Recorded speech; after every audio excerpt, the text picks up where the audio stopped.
leg got me chunking deuce up to a stranger. Feeling cool, I even truck deuce to my haters.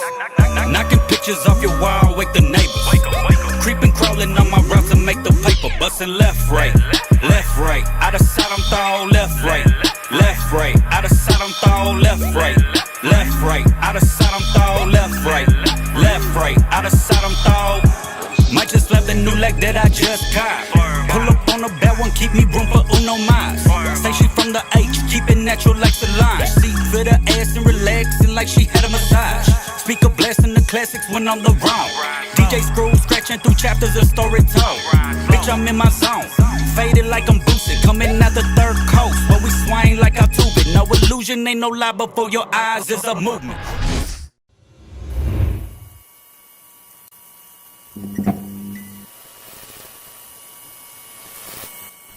All right, so we're just talking about, you know, your comparison to other artists, or who you think you compare to, or who you think you sound like. Right. So we were talking about how back in the day, you say you recorded like a video or whatever, send it to Cap or whatever, possibly.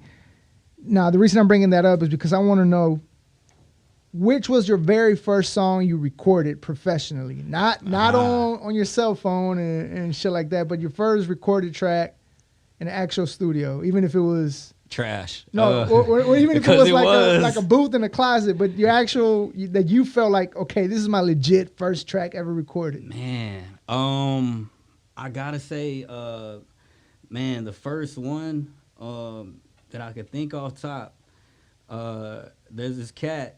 I ain't gonna mention his name because he did some personal whole ass shit to a certain family member of mine that, yeah, so I ain't gonna give him no light. But he had his own studio in Rosenberg, and it was like short-lived. It was like a couple months he had it, and the laws shut it down because I guess you gotta have some type of official paperwork or some shit like that. But I recorded something, and it was trash, but it had like the Drake hook. It had like, we sampled this Drake hook. That, you remember that song by Drake that, which is the song where he says, I'm about my business, killing all these rappers, you would swear you have a hit list. Is it Tell Me? I don't know, but anyways. Your guess is as good as mine. Yeah. But we sampled that, and it was the first time I attempted with some good quality. And yeah, man, let's just say you won't find that on the internet anywhere. You won't find that anywhere. Matter of fact, I probably I got it in an email somewhere, but you'll never find that. Let's see if we can get that so we can put that right here where people watch it. Jesus Christ, man. Well, that would definitely like change people's perspective. It's like, who did he say he was compared to? Like, what? Bullshit. That was terrible. So that being your first song recorded, what was the first time you ever performed? First time I ever performed? Oh, this is a good one. Yeah. So pretty cool. And I have the flyer and everything to this day. So it was the first time I ever performed outside of like the talent show at my high school, which is also a good one. I'm gonna tell you about that one. But my first actual real show was I opened up for Slim Thug, Lil Kiki, and they added Propane last minute. This is when Propane had the 2-round song with Rich Homie Quan. It was around that time period, man. And like, it was in Rosenberg. It was at this spot called the Presidente. And I remember it was like February something. I remember this day, not only because it was my first show, but we made it so important and so cool. And I knew the promoter, he grew up with my pops and shit. And they put me on the flyer. And like the minute we dropped that on Facebook, motherfuckers didn't even know who I was like that. They knew I was so-and-so's little brother and shit, but like, and son, but like, they didn't even know that I rapped or whatever. The minute that flyer came out, motherfuckers started looking at my music, seeing what's up. I ended up being like the man in my town. Even though at the time, like, I'm gonna keep it 100, my music did not sound good at all. It was bad. It was bad.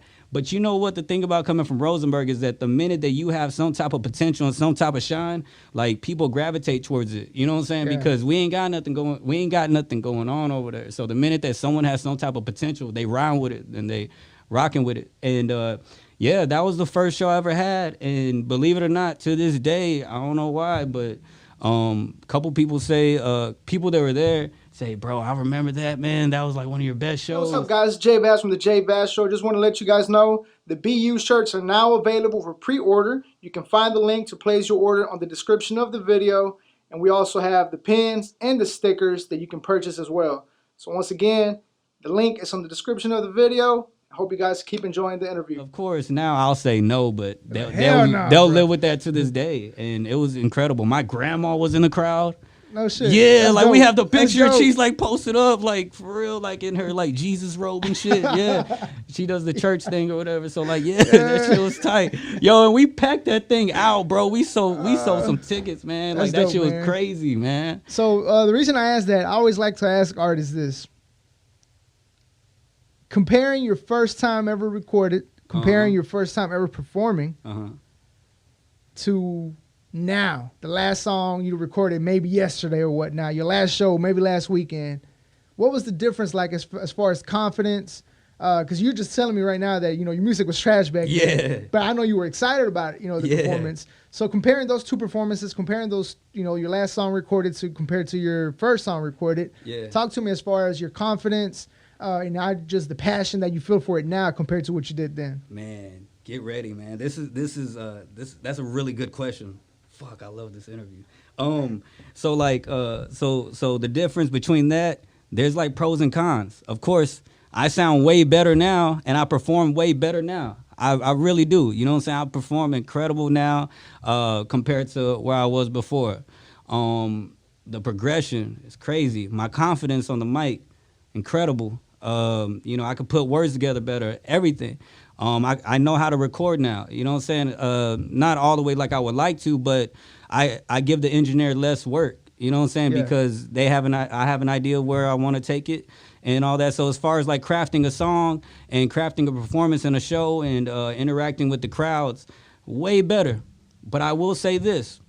This is why I said there's like pros and cons to both sides. When I first came into the game and I wanted to give this shit a try, and I was just so happy just to be doing anything, whether it was my first song, whether it was my first show, keyword, happy. I was super happy. Not that I'm not happy now, but it was so fun. There was no fucks given.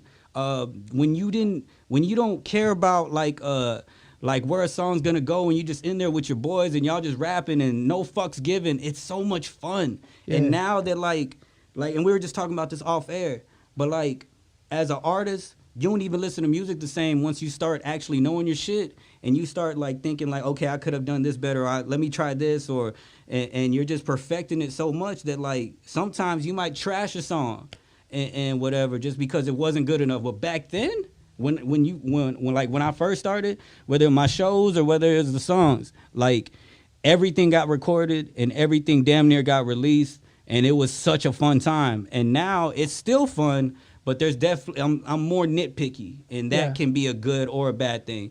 And I know that's weird to say because people will hear my music, and whoever heard me from before to now, they'll say, man, like, bro, like, that shit's incredible, man. Like, you killing it. Your progression is real.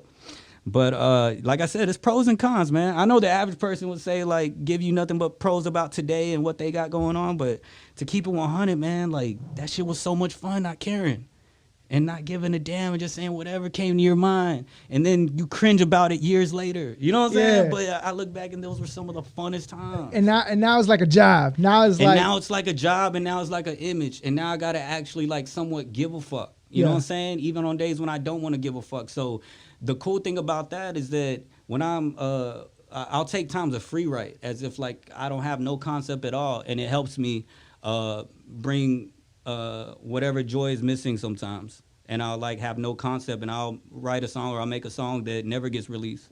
Just for joyful purposes for myself of why I love this shit and just and why I continue to do this shit.